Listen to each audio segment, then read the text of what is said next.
А вы знали, как советских солдат на самом деле отправляли в Афганистан? Им редко говорили правду заранее. Никаких громких объявлений, никаких слов «война» или «Афган». Чаще всего это звучало так: учение, командировка, южное направление.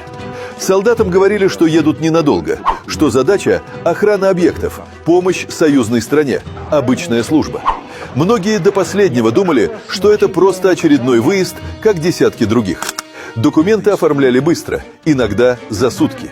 Личные вещи – минимум. Фотографии, письма, теплые носки, если успеешь. Родным чаще всего писали уже оттуда, когда было поздно что-то объяснять или отменять. Поезда, аэродромы, ночные погрузки. Никаких прощаний, никаких проводов. Все делалось тихо, так будто человека просто вычеркивали из привычной жизни и вставляли в другую реальность. Многие впервые понимали, где они уже после посадки. По воздуху, по горам, по чужой земле.